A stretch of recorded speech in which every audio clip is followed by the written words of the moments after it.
বাংলাদেশি জনগণের কাছে ইলিশ মাছ যেন একটা আবেগ উৎকণ্ঠার জায়গা। সারা বছর অতিক্রম করার পরে তারা একটি মাস চাচ্ছে ইলিশের স্বাদ আস্বাদন করার জন্য।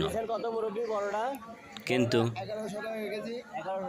এবছর সেই রূপলি ইলিশ যেন মানুষের কাছে অধরাই থেকে গেল।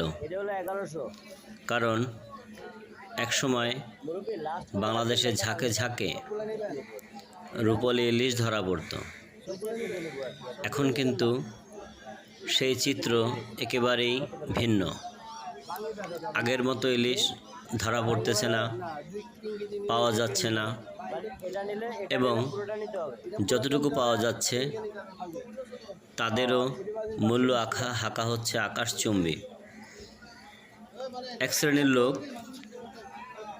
যারা গরিব, দিন আনে দিন খায়, দিনমজুর, প্রান্তিক, একসময় তারাও ইলিশের স্বাদ আস্বাদন করতে পারত।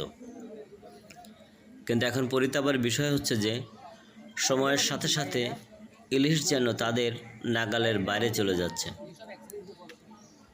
তারপরে আবার পার্শ্ববর্তী দেশ যারা আছে তারাও চাচ্ছে ইলিশের স্বাদ আস্বাদন করার জন্য, কিন্তু যারা যেখানে ধরা পড়তেছে তারাই ঠিকমতো ইলিশ পাচ্ছে না।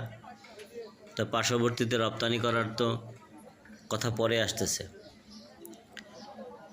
এর ভিতরেও কিছু কিছু ইলিশ বিভিন্ন দেশে পাচার হয়ে যাচ্ছে। যেমন ইলিশ হয়ে যাচ্ছে একটি চাহিদার জায়গা, কিন্তু ইলিশ অনেকে পাচ্ছে, অনেকে পাচ্ছে না। পয়সাওয়ালারা, ধনকুবেররা, ধনাঢ্যরা তারা ইলিশ পাচ্ছে অর্থের বিনিময়ে, কিন্তু এক শ্রেণীর লোক টোটালি ইলিশ পাচ্ছে না। এই বিষয়গুলো নিয়ে কাজ করা উচিত, পাচার রোধ করা উচিত। পাচারকে যদি রোধ করা না যায় তাহলে একসময় ইলিশ হয়ে যাবে একটি স্বপ্নের নাম। তো সবাইকে অনুরোধ করব, ইলিশ রক্ষায় সবাই এগিয়ে আসুন, পাচার রোধে সবাই এগিয়ে আসুন, দাম নিয়ন্ত্রণের জন্য আওয়াজ তুলুন, একে অপরের জন্য কাজ করুন। তাহলেই ইলিশ সবাই খেতে পারবে।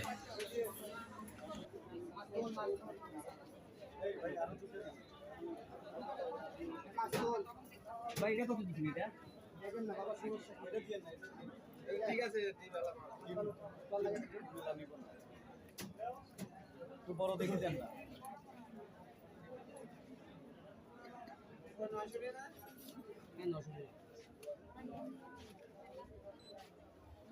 ভাইয়া 4930 টাকা।